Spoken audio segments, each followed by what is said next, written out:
you. Good afternoon, everyone. Good afternoon, and welcome to the State Department.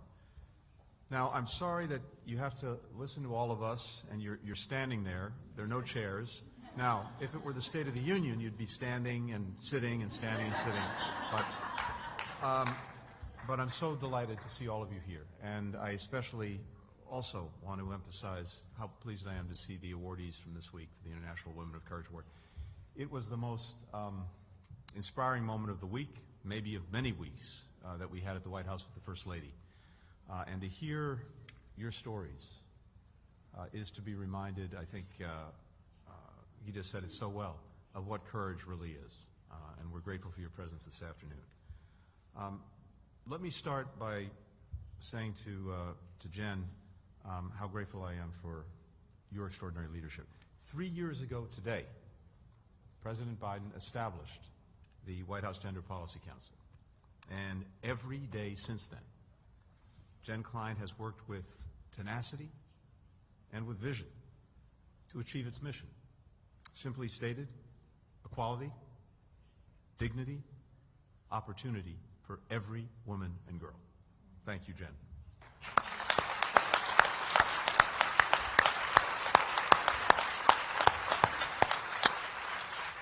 And to our indomitable Ambassador at Large for Global Women's Issues. Thank you. Now, so I've learned something this week, Vito, because we had the wonderful ceremony at the White House, and the all-star lineup of extraordinary women leaders in our administration was introduced one by one. But the reception that Gita got was unlike anything. Samantha Power, Karine Jean-Pierre, Jen Klein, all very strong receptions. But Gita, so clearly there's something going on in this room. And I want my team to take some notes from this. But here's the truth. Around the world, Ambassador Raghu Gupta and her team are working to unlock opportunities for women and girls. And this is a mission, a focus that is designed to produce results, to bring more women into decision-making roles in political and civic life, to prevent and respond to gender-based violence. As Jen and Gita know so well, as we work toward greater equality, it's essential that we look to and learn from partners outside government, human rights defenders, development workers, journalists, community leaders, and survivors. And so many of you are represented in this room. Now, I also have to tell you that for me, every single day is International Women's Day, and it starts at home with my wife, Evan Ryan, the White House Cabinet Secretary, who is here with us today as well. Although I think, as Evan will acknowledge, it probably starts even more with our daughter, who is very much a young woman, a very young woman of real courage. And she demonstrates it. She's 4 years old. But there is no more fitting way, to mark International Women's Day than to be with some of the individuals who inspire and inform our work, including our 2024 International Women of Courage awardees. When I had the opportunity to be with the awardees along with the First Lady on Monday, like so many of you, I heard their extraordinary stories, their extraordinary work. In the face of incredible personal risk, they're championing the vulnerable, they're championing the underserved, children, the LGBTQI+ community, people living with disabilities, survivors of rape and domestic violence. The United States, by the ceremony that we had, but also by the work that our leaders are doing every day, is committed to standing with them and all women who work toward a better and brighter future for their communities. President Biden has put the empowerment and the inclusion of women and girls at the heart of our foreign policy. As the President often says, history shows us again and again and again that when women are safe and free and treated with equality, their communities are better off, their countries are better off, the world is better off. Advancing their rights. Thank you. As you heard my colleagues say, we believe strongly that advancing women's rights, advancing their representation, is also, simply put, a moral imperative. At the State Department, we're working around the clock to promote greater gender equality and women's rights around the world. And we're putting into action a comprehensive strategy to help women contribute to and benefit from economic growth and prosperity. And that means a few things. It means providing training and education so that women can lead in all sectors. It means expanding access to childcare so that women can enter, return to, and remain in the workforce. And by the way, so many of you know this, if we were able to achieve workforce participation parity for women around the world, we would add $28 trillion to the global economy.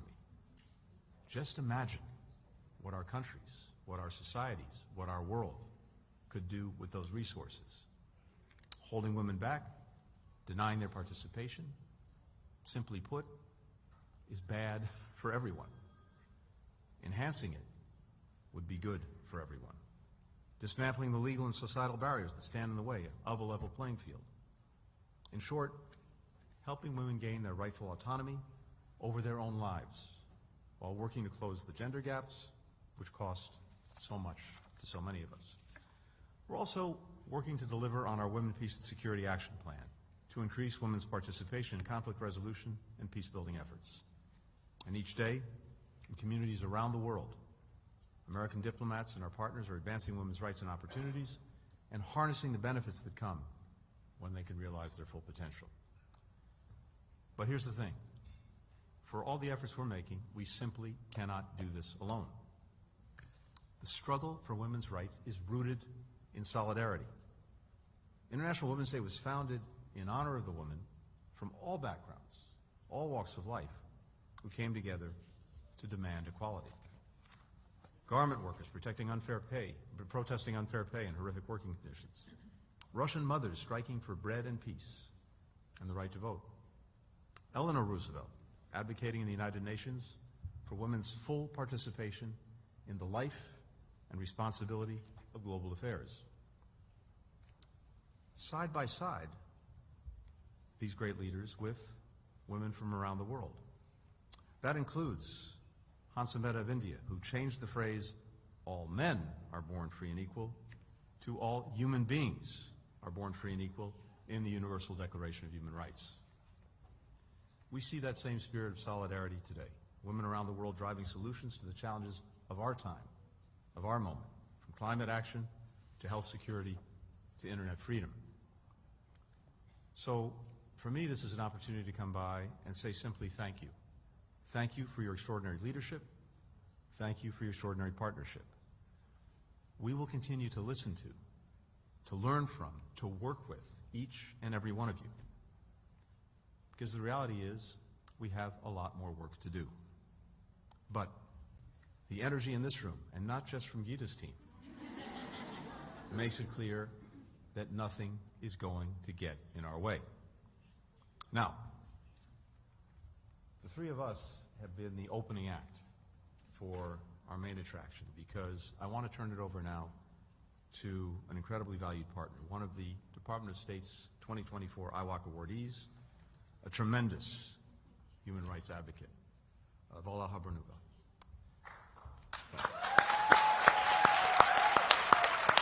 After the fraudulent 2020 elections in Belarus, Olia was imprisoned by the Lukashenko regime for organizing women's rights marches. She is now one of the leaders of the Belarusian Democratic Movement, where she's working to secure the release of political prisoners and to support them upon their release.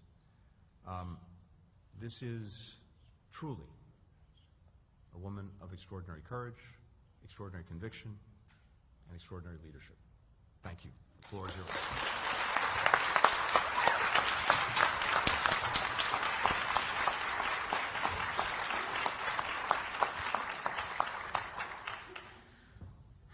Здравствуйте все.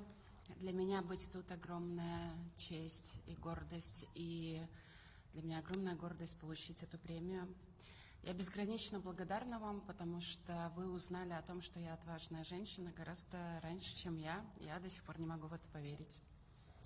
Greetings, everyone. It's a great honor for me to be here. Also, receiving this award and being here is a source of great pride. I'm also immensely grateful to you because you recognized I was a courageous woman way before I did. I'm still getting used to that thought.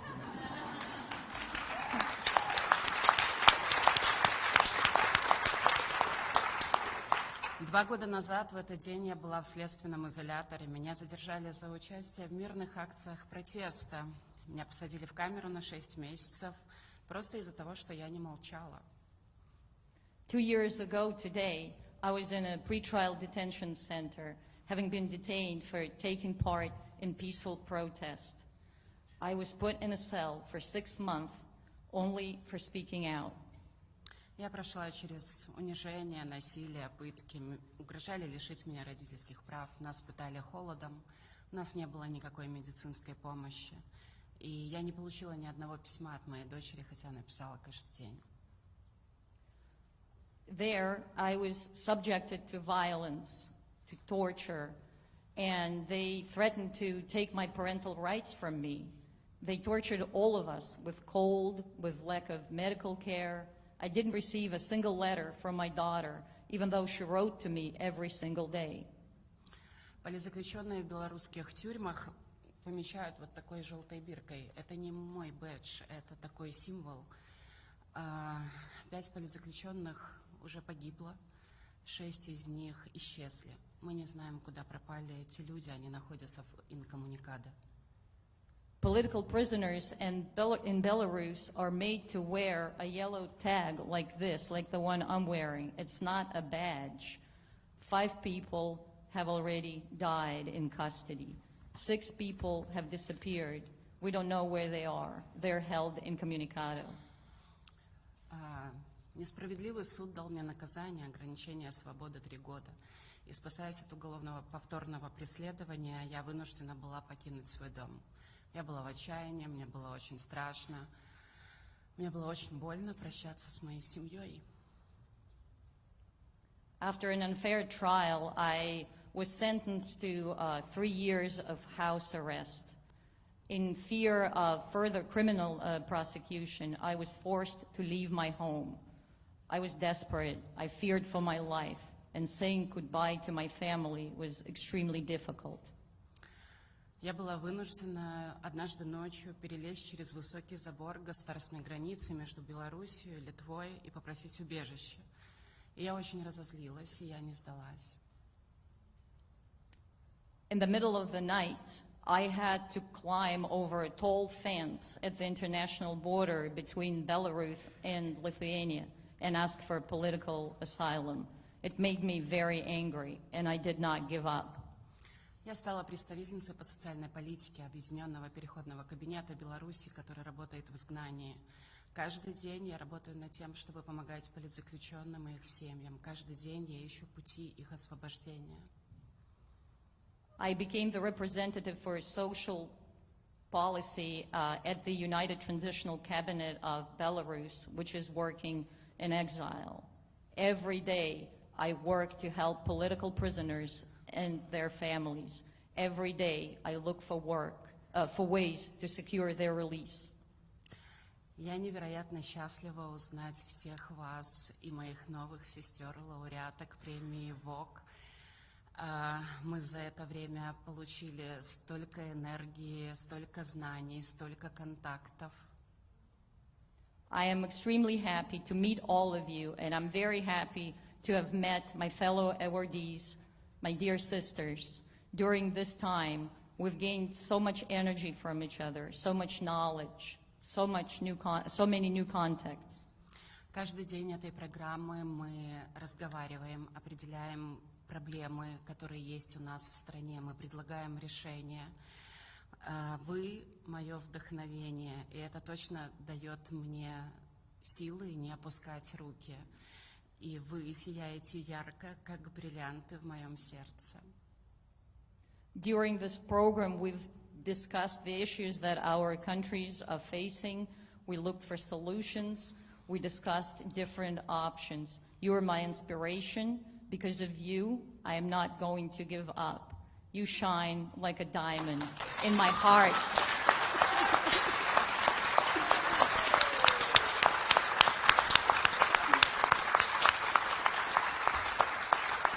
Женщины и девочки в Беларуси очень часто думают, да кто я такая, что во мне особенного? Есть гораздо более достойные люди, нежели я. Так нас воспитывает патриархат и диктатура в Беларуси, что мы никто. Women and girls in Belarus often think, I'm not anybody. I'm not anything special. There are people who are more worthy than me. I don't deserve any award.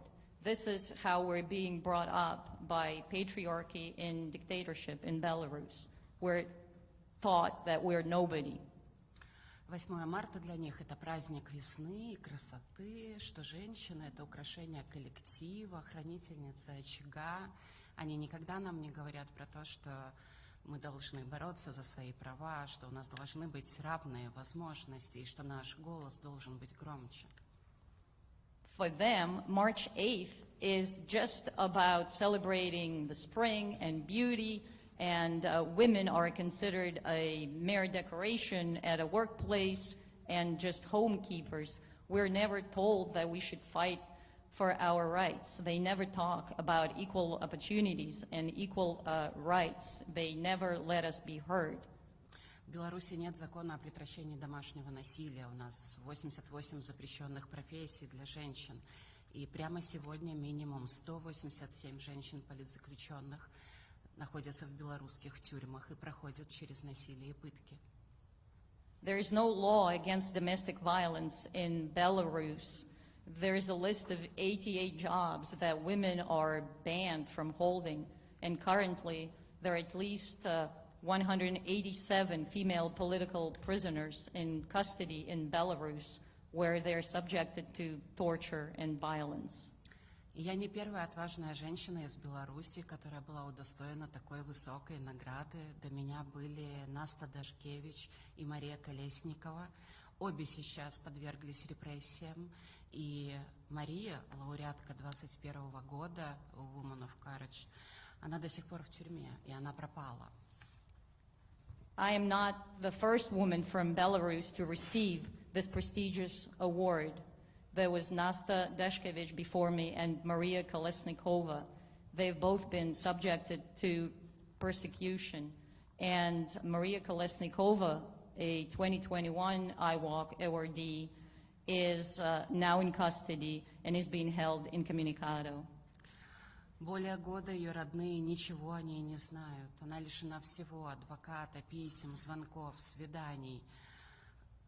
Мы должны узнать, где находится Мария Колесникова, и мы должны освободить Марию и всех остальных политзаключенных в Беларуси, потому что освобождение – это гуманитарный вопрос. Люди в Беларуси в тюрьмах умирают. For over a year, her family have not heard from her. She has been deprived of an attorney, of a right to receive letters and visits, and we must do everything to find out where she is and to secure her release and the release of all political prisoners.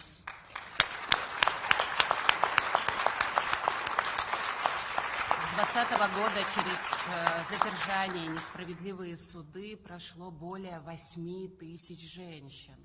1033 из них были подвергнуты уголовному преследованию, и репрессии не прекращаются.